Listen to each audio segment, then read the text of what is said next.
Olá a todos, eu sou Gustavo Simas da Silva e vou fazer a apresentação do trabalho intitulado Algoritmo Adaptativo para Redução de Ruído e Preservação de Pistas Acústicas Bioauriculares para Aparelhos Auditivos. Esse trabalho foi um trabalho de conclusão de curso, um TCC, da Engenharia Eletrônica da Universidade Federal de Santa Catarina, a UFSC, que eu apresentei em outubro de 2021 e tive a orientação do professor Márcio Costa e co-orientação do mestre engenheiro Diego do Carmo. No caso, a gente tem aqui o sumário do trabalho, a agenda, que é dividida em 5 partes: introdução, com motivação, problema em si, objetivos gerais e específicos, fundamentação teórica com toda a teoria sobre o sistema auditivo, audição espacial, como que a gente localiza fontes sonoras no espaço, ferramentas importantes, materiais e métodos com a metodologia e o sistema proposto de fato, resultados das simulações e discussão também, conclusão com considerações finais e também propostas de trabalhos futuros, e por fim as referências, claro. Então, a audição é um sentido humano fundamental para a interação e para a comunicação, é o sentido que permite que vocês estejam me escutando e me entendendo agora. Segundo dados de 2021 da Organização Mundial da Saúde, existem mais de 430 milhões de pessoas no mundo com deficiência auditiva, cerca de 5% da população, né? E isso pode representar uma perda, uma redução na qualidade de vida dessas pessoas afetadas. Porém, existem tecnologias assistivas que permitem a restauração parcial ou até total da capacidade de audição. E com isso, dentre as possibilidades de processamento dessas tecnologias, existe a redução de ruído, que permite reduzir o ruído e enfatizar a fala, deixar a fala, que é o sinal de interesse na maioria das comunicações, deixar de forma mais evidente. Porém, essa redução de ruído pode modificar a percepção do cenário acústico, a percepção espacial e modificar a posição aparente, a localização do ruído. Então, surge aí já um problema. E só salientando que, no caso, existe uma diferença entre pessoas surdas e pessoas deficientes auditivos, a denominação. No caso, quem é surdo, da comunidade surda, acaba geralmente nascendo com essa característica e aprendendo linguagem de sinais ou qualquer outra forma de comunicação e convive com isso normalmente, né? Então, elas geralmente acabam não adotando essas tecnologias assistivas. Então, as tecnologias servem para quem acaba sendo deficiente, né, se autodenominando deficiente auditivo e não pertencente, na maioria das vezes, da comunidade surda, e utilizando essas soluções. Enfim, objetivos gerais é propor, implementar e avaliar o desempenho de um algoritmo adaptativo para reduzir o ruído, mas manter a localização aparente dele. Aqui temos alguns exemplos de modelos de aparelhos auditivos, existem diferentes tipos, e aqui é um exemplo do filtro de Wiener definido no domínio do tempo, que é a base de todo o sistema, né? No caso, então, objetivos específicos é revisar, discutir o estado da arte, né, na literatura científica, propor, implementar e avaliar o método, e também avaliar o desempenho por meio de experimentos psicoacústicos. Então, agora na fundamentação teórica. A audição é o sentido capaz de receber e processar informações sonoras, né? Um dos 5, convencionalmente, é classificado aí na literatura que a gente tem 5 sentidos, mas ultimamente, nos últimos anos, últimas décadas de estudos, pode ser que a gente tenha mais de 20 sentidos, né? Mas aqui a gente convenciona, por exemplo, que tenha 5 sentidos e a audição é um deles, um sentido fundamental, porém nem todos os sons são audíveis.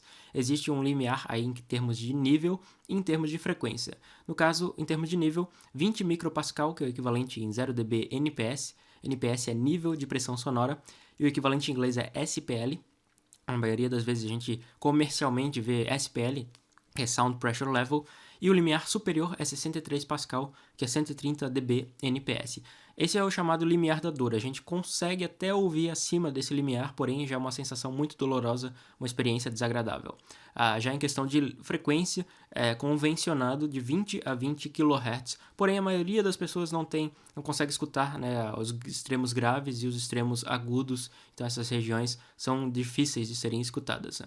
Eu, por exemplo, não escuto acima de 18 kHz, então já é um ponto aí a ser considerado. E a gente acaba também, né, tendo uma variação de forma não linear com a frequência na sensibilidade, né, em termos de nível. Então a gente tem uma maior sensibilidade aqui em termos de 3, 4 kHz ao redor dessa frequência, e são as chamadas curvas de loudness ou curvas de Fletcher-Munson. O sistema auditivo pode ser dividido em 3 partes: orelha externa, média e interna. Muita gente acaba chamando e confundindo, né, no caso a orelha, como simplesmente essa parte externa, porém essa parte externa é chamada de pina ou pavilhão externo. E no caso, ela é responsável por captar e já faz uma filtragem dos sons por meio de absorção, refração, difração, entre outros fenômenos. Depois, esse som é enviado para o que muita gente, de forma popular, chama de ouvido, porém o nome formal é meato acústico externo ou canal auditivo, e com isso tem ressonâncias no ouvido. Essas ressonâncias acabam amplificando também. E depois vamos para a orelha média, onde temos o tímpano, a membrana timpânica, e os menores ossos do corpo humano, martelo, bigorna e estribo, vão se movimentar e nesse sistema vão enviar por ação mecânica a informação sonora para a cóclea, que daí na cóclea temos células ciliares que são sensores de audição, junto com a membrana basilar. Tem outros componentes, mas esses são os principais da cóclea. Por impulsos elétricos, eles mandam para o nervo auditivo e o nervo coclear, aqui chamado, vai para o cérebro. E lá no cérebro é o sistema auditivo central. Aqui a gente está tratando do sistema auditivo periférico, que é a parte da periferia, a parte lateral, mais externa do sistema auditivo. Tem um córtex auditivo e outras partes centrais no cérebro.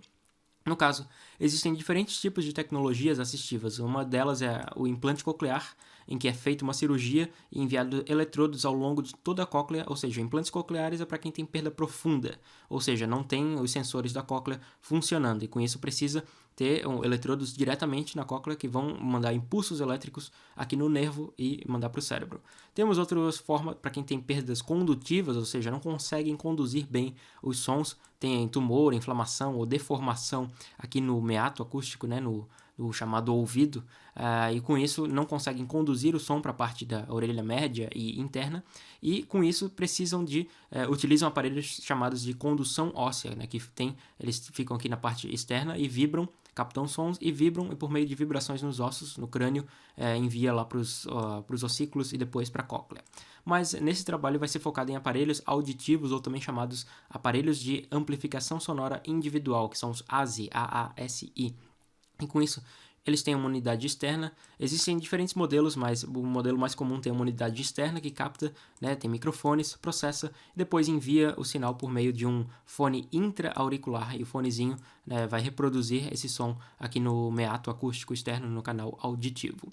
Quem utiliza de um lado só é chamada perda unilateral, utiliza de um lado só, mas aqui, como a gente precisa ter uma noção espacial do cenário, é voltado a quem utiliza aparelhos chamados biauriculares, popularmente chamados de binaurais, porém o termo binaural é mais comercial, o termo é uma tradução direta do inglês, e o correto é biauricular. Seguindo então, temos aqui a audição espacial, que foi primeiramente proposta pelo John William Strutt, que é chamado Barão de Rayleigh, ou Lord Rayleigh, que foi um dos pioneiros nessa pesquisa de audição espacial e propôs a teoria duplex, que sugere que existem pistas biauriculares, pistas acústicas bioauriculares que a gente consegue localizar as fontes sonoras. Ele ficou por um bom tempo pesquisando isso lá no século XIX, por 30 anos mais ou menos, mas só em 1907 ele acabou propondo a teoria, publicando o artigo e com a teoria duplex. Aqui tem uma fotinha dele, essa pessoa de bigode ganhou o Nobel não por conta disso, mas por ter descoberto o gás argônio. Depois, o Stevens e Newman, que foram cientistas de Harvard, capazes de comprovar essa teoria do Rayleigh, embora eles não citem, tragam muitas informações sobre o Lord Rayleigh, mas eles vão trazendo experimentos psicoacústicos que confirmam essa teoria das pistas biauriculares. E lá na década de 30, aqui a gente vê uma foto deles no topo do laboratório de biologia de Harvard. Eles mesmos eram as cobaias do experimento, tem essa plataforma giratória, que é reproduzindo, eles iam captando aí nos testes. Não era muito seguro, dá para ver que não tinha muita segurança aqui, mas fizeram isso aí pelo bem da ciência. A audição espacial, então, ela pode ser representada por coordenadas esféricas, por coordenadas temos aqui ângulos e também a distância. No caso, o ouvinte, aqui chamado SR, pode ser um ouvinte, uma pessoa, pode ser um manequim, pode ser um robô, enfim, mas aqui a gente chama, generaliza como SR, de receptor, e SS, de sound, source, é a fonte sonora. A distância entre o ponto médio entre as orelhas do ouvinte e o ponto médio aqui da fonte sonora seria D. O ângulo de azimuth é esse ângulo θ, que é o ângulo do plano horizontal. E o ângulo de elevação do plano vertical, o plano medial, é o ângulo φ. Nesse trabalho, como as pistas acústicas biauriculares são determinantes para a gente localizar o ângulo de azimuth no plano horizontal, elas não são muito boas para localizar a elevação, já que isso a responsabilidade disso é por conta das pistas monoauriculares ou pistas espectrais, que dependendo da pina, do pavilhão externo nosso, a gente já consegue localizar principalmente diferenciar a elevação. Nesse trabalho vai ser variado simplesmente o θ, né? O θ, que é o ângulo no plano horizontal, e os outros, o D é considerado fixo e também o ângulo de elevação é fixo, vai ser em 0 graus, né? Como se estivesse aqui na mesma altura que a pessoa. Temos então essas pistas bioauriculares que são uma parte fundamental, né, na teoria aqui. Temos a primeira é a ITD, a diferença de tempo interauricular, é o Interaural Time Difference, que tem o equivalente em fase, que é a IPD, Interaural Phase Difference. Ela é justamente a divergência de frente de chegada de uma fonte sonora aqui em ambas as orelhas. Então, se aqui temos o exemplo, né, de mais à direita, com isso, né, demora mais para chegar na esquerda do que na direita, e por essa diferença de tempo, que pode ser equivalente a uma diferença de fase, a gente consegue localizar. O limiar seria inferior, seria 10 microsegundos, e o máximo é 0,7 milissegundos. Acima disso, a gente interpreta os sons como eco ou como sons díspares, sons diferentes. Ela é predominante em baixas frequências, aqui até 1.5 kHz. Ela pode ser calculada até para frequências maiores, mas é por meio do envelope temporal, que é a envoltória do sinal e não pelas estruturas finas. Enfim, tem mais alguns detalhes assim mais específicos que tem disponível no texto do trabalho. Eu vou deixar o link na descrição do vídeo do texto completo do trabalho que fala sobre isso. Mas aqui vai ser calculado só até 1.5 kHz.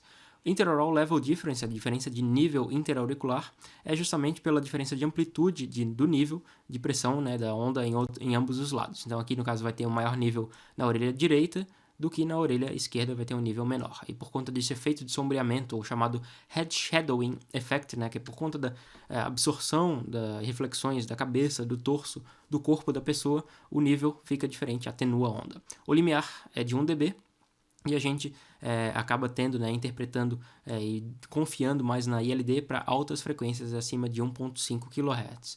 Porém, a depender desse grau, né, desse nível de diferença, e principalmente quando estamos trabalhando com campos sonoros próximos, a ILD pode ser importante mesmo em baixas frequências.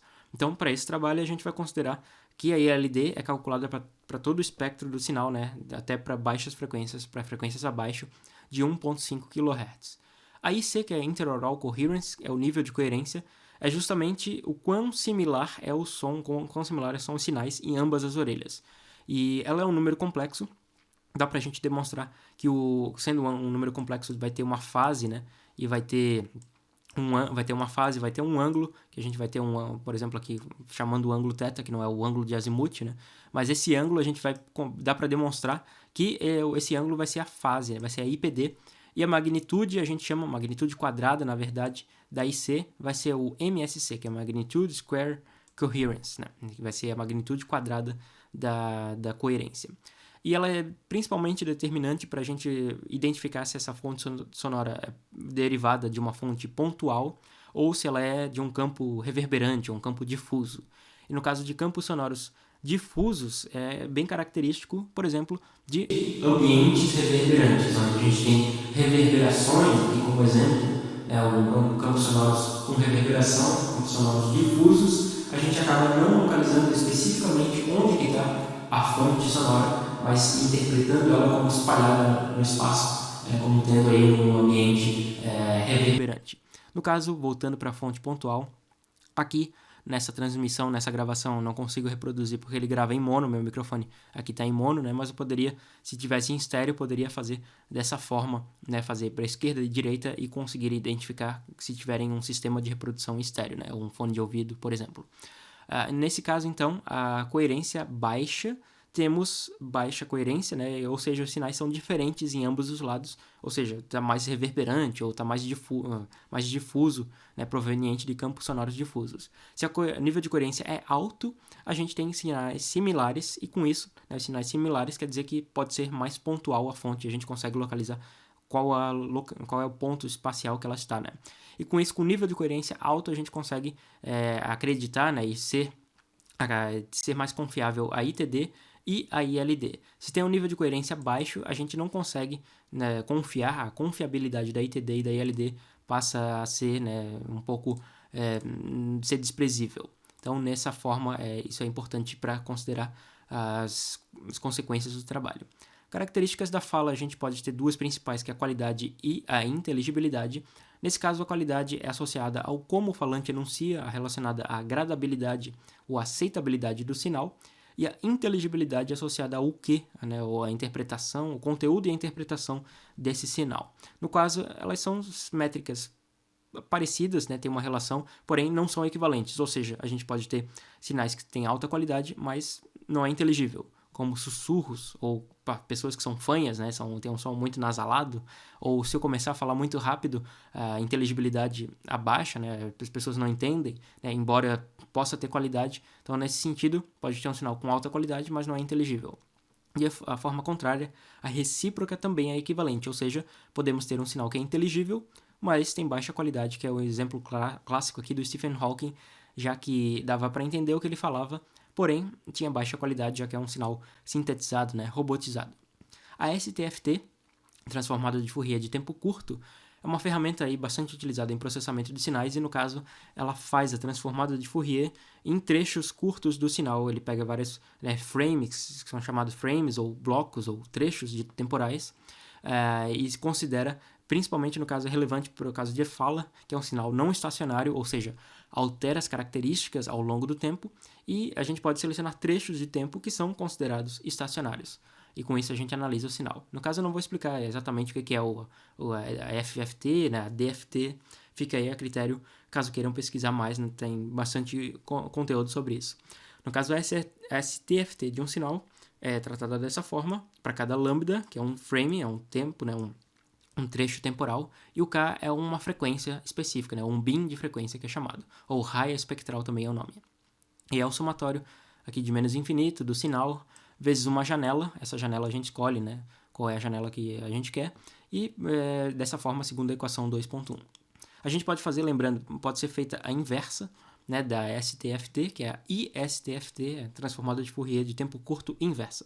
E por meio do overlap and add, que é um método para reconstituição do sinal, reconstrução, a gente volta para o domínio do tempo, né? A gente sai do domínio tempo-frequência para o domínio do tempo na inversa.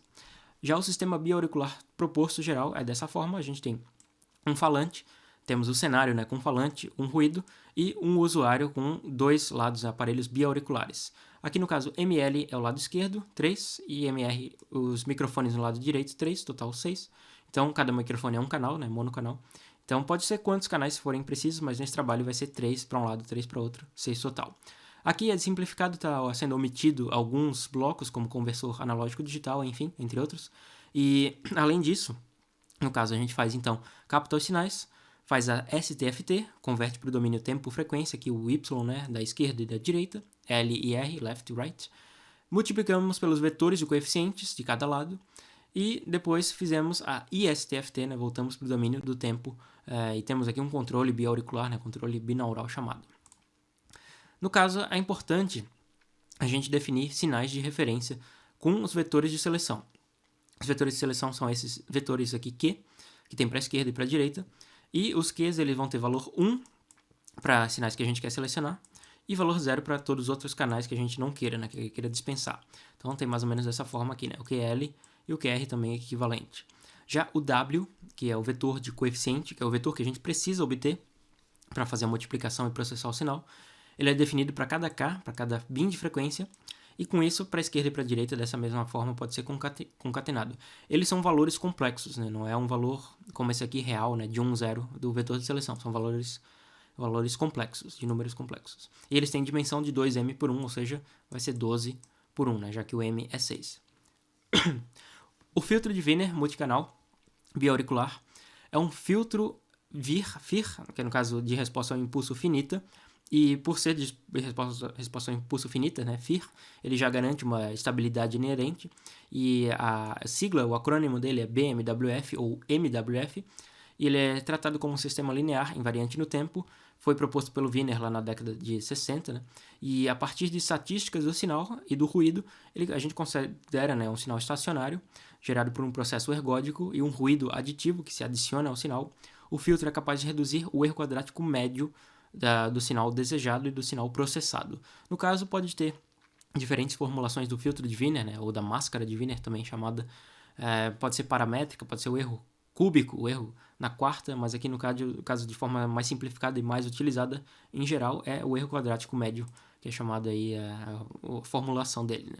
Então, o método proposto geral, chamado MWF-ILD-IC, ele possui uma função custo geral definida dessa forma, né? A MWF, função custo dele, mais um alfa ILD, que é um fator de peso, um fator de coeficiente de ponderação, vezes a J, a função custo da ILD, mais um fator de peso da IC, vezes a função custo da IC. No caso, a gente quer minimizar essa função custo, né? Sempre a gente tem, né, em otimização, métodos numéricos, se tem uma função objetivo, que a gente quer obter ela, né, quer maximizar, mas a função custo, que é representada por J, geralmente, a gente quer minimizar o valor dela para minimizar o erro, né? Minimizar aí o custo geral do sistema. E temos equações de atualização dos vetores, onde, no caso, da esquerda e da direita é semelhante, né? Simétrico. E para a próxima iteração, o I é o índice de iteração, vai ser igual ao atual, menos, aqui, né, definido dessa forma.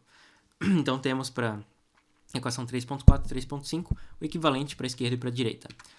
No caso, quando temos alfa e C igual a zero, o I é MWF ILD, né, que preserva a ILD do ruído, proposto pelo Carmo, o meu co-orientador, né, o Diego Carmo, lá em 2017, na dissertação de mestrado dele. Quando temos o alfa ILD igual a zero, vamos ter o filtro MWF e C, proposto pelo Marquardt e o Doclo em 2015. Já quando temos o alfa ILD e o alfa e C igual a zero, vamos ter só o MWF usual. E no caso, os coeficientes aqui, gama, né, são chamados momentos de adaptação, que é o alfa vezes o beta, alfa ILD vezes beta, o alfa e C vezes beta. No caso, é chamado momento. Esse coeficiente tem vários nomes aí na literatura, como coeficiente de preservação ou fator de conservação da ILD ou da IC, mas aqui é chamado momento por inspiração na cinemática, lá na física. Na física, o momento, na cinemática, a física, é tratado o momento, né, momento angular, o momento linear, como o produto de uma massa por uma velocidade. No caso, a massa aqui, né, fazendo analogia ou paralelo, a massa, né, o peso, né, o fator de ponderação seria o alfa, e a velocidade, que no caso vai representar pelo beta. O beta, na verdade, é uma distância, né, quanto que a gente vai percorrer na topografia da função custo, né, qual vai ser a distância percorrida, mas essa distância percorrida vai determinar justamente a velocidade de convergência do nosso filtro, né, a velocidade de convergência do sistema. E com isso, não deixa de ser, né, uma massa por um produto de uma massa por uma velocidade. Então tem essa inspiração. E a própria etimologia da palavra momento, que em inglês seria, né, momentum, significa mudança, variação, né, adaptação. Então, seguindo, a gente tem um VAD, ou VAD, que é um Voice Activity Detector, que é um recurso auxiliar que a gente vai utilizar para detectar trechos que são de fala mais ruído e trechos que são só de ruído. Então, ele vai ter valor 1 para trechos de fala mais ruído e valor 0 só para trechos de ruído. E ele é importante para a gente estimar as matrizes de coerência. As matrizes de coerência são matrizes que vão fazer a correlação, né, dos sinais de fala e de ruído, né, e o sinal completo, né, o sinal contaminado, que é o soma, né, da fala mais o ruído. E no caso, a gente também utiliza fatores de esquecimento dessas matrizes, porque a gente precisa atualizar elas ao longo do tempo, né? A gente tem um método adaptativo, um algoritmo adaptativo, ele precisa se adaptar a diferentes cenários, né, e se modificar ao longo do tempo, precisa ser variante no tempo. E com isso a gente utiliza fatores de que forma que o cenário acústico não se modifique ou se modifique lentamente, aqui de acordo por essa referência do Sharon Ganot, que foi proposta em 2018, né, tem mais detalhes nela. No caso, por questão de simplificação, eu não vou mostrar a função custo do MWF, nem a função custo da ILD, tem disponível ali nas referências, como eu mostrei, mas o principal do trabalho, a contribuição que o trabalho dá, é relativa à função custo da IC, que é definida como a módulo quadrado da IC_out menos IC_in. Vai ser o módulo quadrático, né, do erro. No caso, a IC_out é definida dessa forma e IC_in dessa forma aqui pela equação 3.9 e 3.10. Lembrando então, né, os vetores de seleção são os quezinhos, tudo que tiver o vetor de seleção vai ser a entrada, tudo que tiver os vetores de coeficientes vai ser a saída, né? Então a gente está processando e mandando para a saída e selecionando o que vem da entrada e mandando de novo, né, para a parte do sistema. O T é o transposto, a transposição matemática, né, definida aí como um vetor. Esse R é a matriz de coerência, no caso o V do ruído, a matriz de coerência do ruído. E o H é o hermitiano, que é chamado também o transjugado ou transposto conjugado complexo, né? A gente faz a operação de transposto, de transposição, e depois faz o conjugado complexo, ou seja, altera o sinal da parte complexa, a parte imaginária do nosso sinal, nosso valor complexo, né? Então aqui temos a derivação, essa principal contribuição do trabalho, já que nunca foi feito antes, né, inédito na literatura, a derivação do gradiente da função custo da coerência interauricular e o uso dela em um algoritmo adaptativo. Então é uma equação, uma derivação um pouco complexa, né, de fazer e de demonstrar, mas tem no trabalho, tem no texto aí, no link na descrição, quem tiver interesse, né, e quiser ver mais, pode estar lá disponível. No caso, para o lado esquerdo e para o lado direito é equivalente, né, tem uma simetria aí interessante que dá para observar, né. Lá no texto do trabalho, no trabalho completo, tem mais detalhes e passo a passo desenvolvendo. Métricas de desempenho. Quando a gente propõe um sistema, propõe um modelo, né, alguma forma de solução, a gente precisa avaliar se essa solução, se esse modelo, se esse sistema é válido e se ele tem, né, performance, um comportamento adequado. No caso, aqui a gente define, então, em relação às pistas bioauriculares, métricas para ILD, para IPD e para MSC. Lembrando que no caso não é interessante a gente avaliar o valor absoluto da métrica, ou seja, o valor absoluto da ILD ou da IPD, mas sim o delta, ou seja, o ganho, né, a diferença, que seria no caso o ganho ou a perda da ILD, o ganho ou a perda, o delta, né, da IPD e da MSC. Ele é definido dessa forma, né, que seria aqui para as equações 3.13, 3.14 e 3.15. Então a gente consegue verificar que a gente sempre tem uma relação da saída, né? ILD out sobre ILD in, por exemplo, né? Seria essa parte do ILD out menos ILD in. Depois a IPD out significa isso, né? Que temos os vetores W, a saída, e o Q, a entrada, e novamente também para IC, né? IC out, MSC out seria essa daqui, esse termo, e o MSC in seria esse termo aqui. Enfim, continuando, temos também as métricas de desempenho relacionadas à fala, ou seja, a redução de ruído, que é definida pela razão sinal do ruído, a SNR, a métrica de qualidade da fala, que aqui foi utilizada a PESC, Perceptual Evaluation of Speech Quality, é uma métrica determinada pela ITU, a União Internacional de Telecomunicações, e a métrica de inteligibilidade, a STOI, que é uma métrica que pega trechos curtos do sinal e avalia aí a correlação entre os envelopes temporais, as envoltórias dos sinais. Né? Essas métricas aqui elas são intrusivas, ou seja, a gente precisa de ter o sinal original para poder calcular elas. Então, no caso, elas são as métricas oráculo. Né? Não tem como a gente fazer uma estimativa. Existem métricas que não são intrusivas, mas por conta de precisão, né, de exatidão nos resultados, a gente foi utilizado essas métricas intrusivas. E no caso também não é interessante a gente avaliar o valor absoluto delas, mas sim o delta, né, o ganho ou a perda. Então definimos delta SNR, delta PESC e delta STOI. P é a potência saída, P de X, X seria a fala, né, então a potência da fala à saída, a potência da fala à esquerda e à direita, e a potência do ruído na saída à esquerda e à direita. E o mesmo no caso para a entrada, né, o Rzinho seria a entrada, né, a potência à entrada.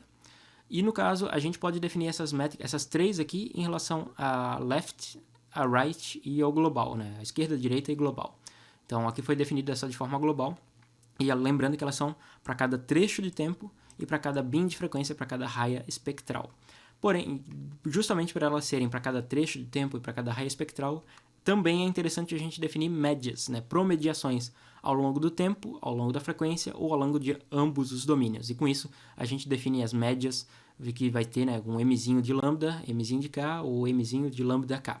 No caso, nesse trabalho, a gente vai considerar esses mzinhos como prefixos. Né? Então, vai sempre ter o prefixo m, lambda, mk, m lambda k e o delta, delta SNR, delta ILD, enfim. E segue dessa forma. No caso, os cenários acústicos propostos são três. Existe o primeiro, que é o pontual estático, a fala está a 15 graus. Lembrando, né, a gente tem o 0 aqui na parte central da pessoa, 15 à direita, seria valores positivos à direita e valores negativos à esquerda. 15 graus, aqui está espelhado, né, a minha imagem aí na câmera, mas 15 graus está na parte da direita da pessoa e o ruído a menos 60 está à esquerda. E ela é pontual, né, ambos as fontes sonoras são pontuais e são estáticas, ou seja, elas permanecem nessa posição, né, durante todo o tempo do sinal. O cenário difuso, a gente tem uma fala a 15 graus e o ruído é proveniente de campos sonoros difusos, né? Campos, aí as últimas partes de uma reverberação.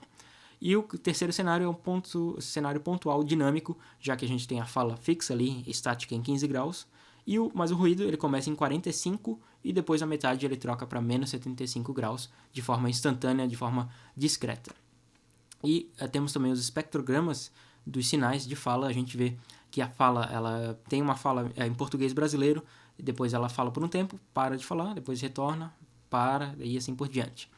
O ruído utilizado é o ruído ICRA, que ele é bastante utilizado em pesquisas aí que envolvem fala, já que ele tem uma composição espectral próxima à da fala, ou seja, a fala ela tem componentes espectrais mais em baixa frequência, a gente consegue verificar comparando os dois espectrogramas, e com isso, né, ele acaba sendo um equivalente a um Babel noise, por exemplo, embora, no caso, se utilizando, né, sinais de fala, né, interferentes sejam mais interessantes e, de fato, representem um cenário real, aqui no caso, por questões de simulação e simplificação da análise, é utilizado esse tipo de ruído ICRA, né, em que a gente vê que em baixas frequências ele tem maior, né, energia, aqui, maior densidade espectral de potência.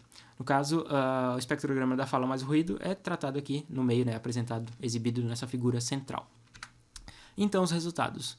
A gente tem resultados no trabalho, no texto do trabalho tem resultados, eu avalio, né, individualmente o MWF, depois o MWF ILD, depois o MWF IC e finalmente o MWF ILD IC, que é o método proposto nesse trabalho, né, que foi a contribuição desse trabalho. Porém, para simplificar a apresentação, eu vou mostrar só o MWF completo, né, o método proposto de fato, mas tem no texto do trabalho completo lá. Aqui a gente tem a média ao longo das frequências da delta SNR à esquerda, né, delta SNR da direita e delta SNR global. A gente consegue verificar aqui, a gente fixa, né, o beta, o passo de adaptação, e o coeficiente, né, do ELD de preservação, o momento de adaptação da ELD, em 10 na menos 2 e variamos o gama e C. E o gama e C vai de 10 na menos 5 até 10 na 4. Dá para verificar que eles têm, com valores baixos do gama e C, a gente tem uma delta SNR, né, um ganho de SNR aqui em 5 dB mais ou menos. Né, à esquerda, à direita e também de forma global aqui.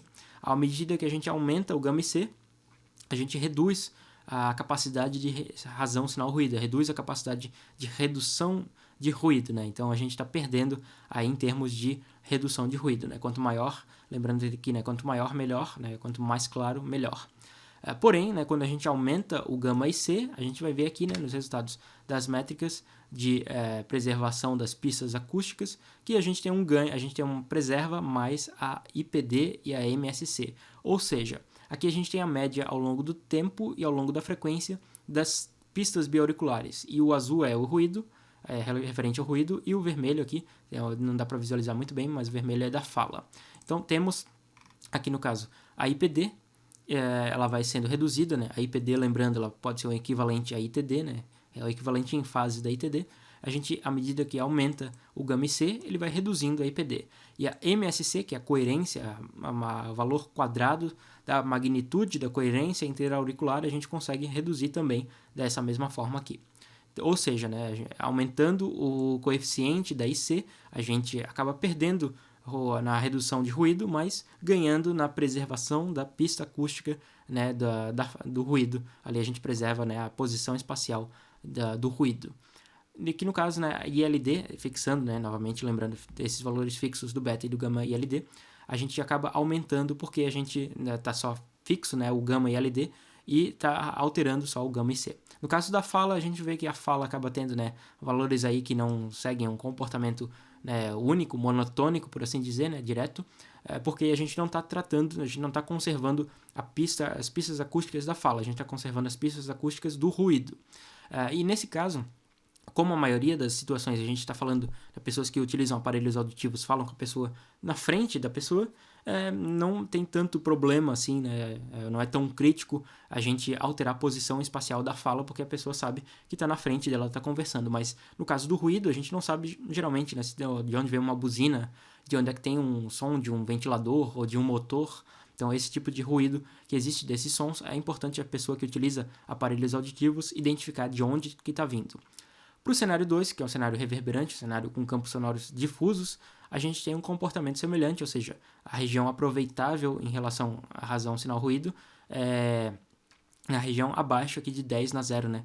Que seria 10 na 0, seria o 1, né? O valor 1 do gama e C. Então, essa é a região aproveitável.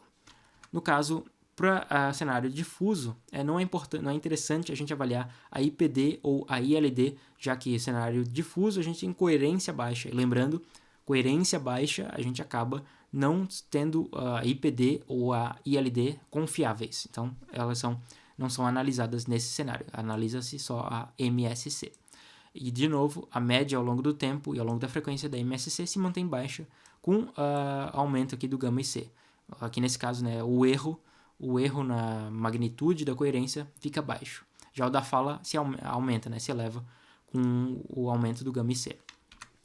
Já para o cenário 3, que é um cenário que troca de posição, a gente verifica que a parte aqui, né, ele altera de posição. Justamente ele tem essas partes aqui, né, em branco quando ele troca de posição de um lado para o outro, mais ou menos na metade do sinal ali, né, no frame 5000.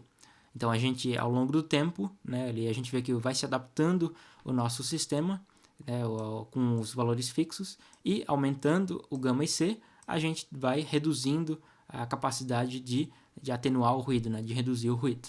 Isso da esquerda à direita, e de forma global eles seguem, né, o mesmo comportamento. E da mesma forma também, né, a gente consegue manter a IPD baixa, consegue manter a MSC baixa, mas a ILD, já que a gente está fixando o gama ILD, ele acaba tendo, né, valores aí que não são, podem ser altos, podem ser baixos, dependendo do ponto que ele vai escolhendo, né, de qual o valor que ele vai convergir na nossa topografia da função custo. Uma outra tipo de simulação realizada foi simulação variando os 3 parâmetros. Ali a gente fixou 2, fixou o beta, fixou o gama ILD e foi alterando o gama IC. Mas eu achei interessante e necessário, né, para poder investigar as informações quando a gente varia os 3 parâmetros simultaneamente, né, o beta, o gama ILD e o gama IC. Então aqui a gente tem a variação do beta, variação do gama ILD e variação do gama IC para o cenário 1. Né, a gente avalia só para o primeiro cenário acústico. No caso, quanto mais claro, né, esses gráficos são quadridimensionais, tem 4 dimensões, onde a 4ª dimensão vai ser as cores. Aqui nesse caso, quanto mais claro, melhor.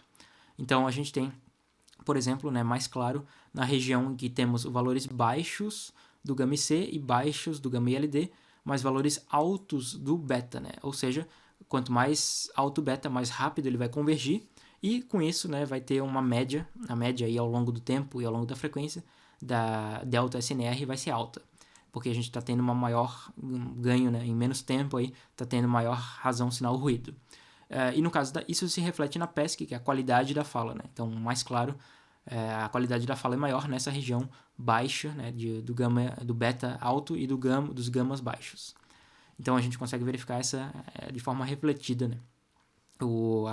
A razão sinal ruído se refletindo, sendo equivalente à PESC, aí, a qualidade da fala. Em relação às pistas bioauriculares, na ILD, a gente consegue verificar que o gama ILD está nesse sentido, né, está nesse eixo aqui, e ele vai sendo reduzido quando a gente aumenta o gama ILD nesse sentido, né, nessa direção, na direção e sentido. Ou seja, fica mais escuro quando a gente aumenta o gama ILD. Né?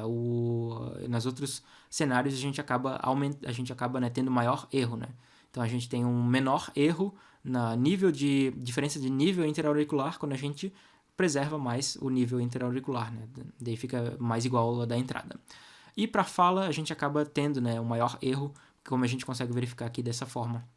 Tem valores mais claros, ou seja, está tendo maior erro e, consequentemente, né, está deslocando a posição da fala. Lembrando aqui que, nesse caso, quanto mais claro vai ser pior, porque quanto maior o delta, maior erro vai ser. Para IPD, da mesma forma, a gente consegue verificar o equivalente em termos da IC. Né? Então, o gama IC, aumentando o gama IC no eixo vertical aqui, né, nesse eixo Z, a gente vai reduzindo, vai ficando mais escuro e com isso vai reduzindo o erro na fase, né, na diferença de fase, que se reflete, sempre lembrando, na diferença de tempo. Já para fala, isso não é observado, já que a gente não está conservando a IPD da fala. A função custo é definida para o ruído. A MSC, que é a magnitude quadrática, a gente acaba não sendo mais tênue, né, a conservação dela, mas dá para verificar um pouquinho, né, se for um pouco mais precioso aqui na análise, dá para verificar que fica um pouco mais escuro quando a gente aumenta o gama IC, né, nos diferentes cenários aqui. E já para fala, acaba não sendo o equivalente. Então, em conclusão, né, o método proposto ele é capaz de preservar com compromisso ali antagônico entre parâmetros, né, a ILD, a IC e a IPD do ruído. Né? A IC, no caso, né, a magnitude da IC e a fase da IC, que é a IPD.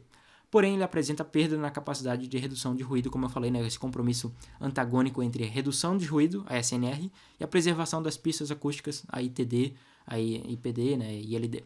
Avaliações psicoacústicas que feitas por mim, preliminares, reforçam os resultados, mas é importante fazer a avaliação com mais voluntários. O desempenho do sistema está alinhado a pesquisas já apresentadas na literatura e reitera os resultados esperados do MWF e dos termos associados ao MWF.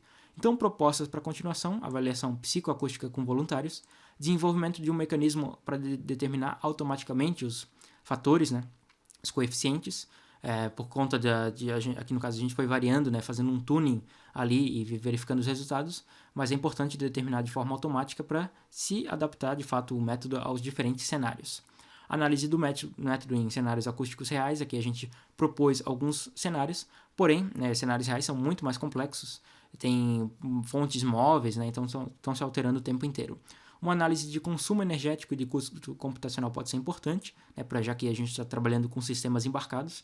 É importante que tenha, né, um consumo limitado e um custo também computacional limitado. Preservação espacial múltipla, no caso do ruído e da fala. Aqui a gente preservou só as pistas do ruído, mas pode ser importante também da fala, né? Embora eu tenha falado ali que no caso, na maioria dos casos está falando de frente com a pessoa, mas se tiver mais de uma pessoa, é interessante que tenha a preservação da fala, né? E que tenha reverberação da fala quando a gente tem cenários aí acústicos reverberantes.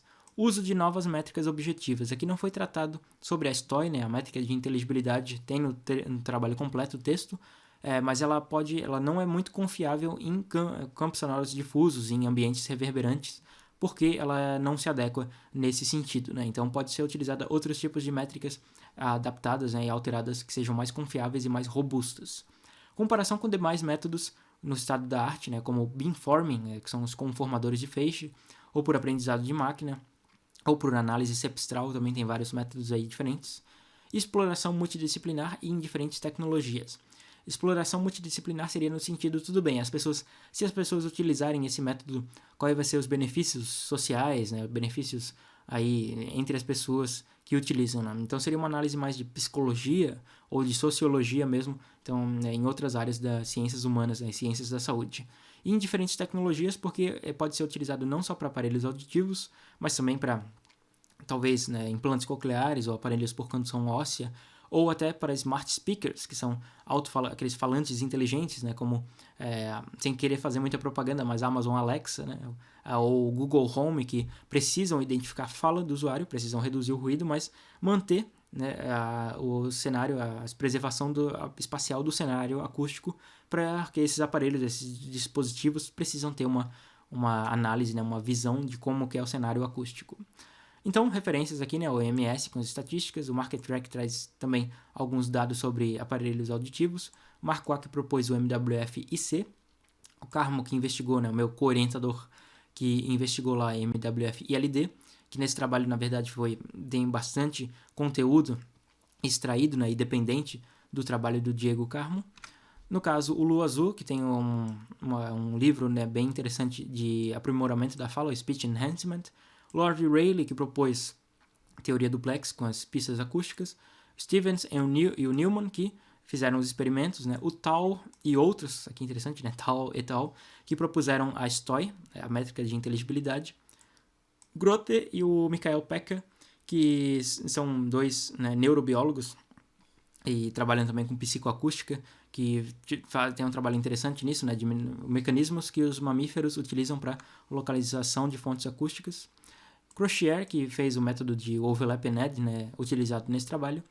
Sharon Ganot, que também tem esse livro interessante de separação de fontes sonoras. O Wiener, que propôs o método de Wiener, né, o filtro de Wiener. Brandwood, que tem uma referência sobre como derivar, né, como fazer o gradiente, né, de funções, e eu utilizei para fazer a derivação do gradiente da IC. E no Drive temos aqui o link disponível para um Drive com os áudios, né, disponíveis, alguns áudios disponíveis para escuta. Obrigado, aqui temos o e-mail, também o site para contato. E esse aqui é um espectrograma meu, da minha imagem, uma fotografia minha, que essa técnica é chamada de esteganografia, que é como que você pode, né, a partir de uma imagem, uma fotografia, você converter ela em um espectrograma. Você converte, na verdade, para um áudio, e esse áudio ele vai ter um espectrograma que é a sua imagem. Então, bem interessante isso, eu posso disponibilizar depois o áudio para quem quiser escutar. E até a próxima, valeu!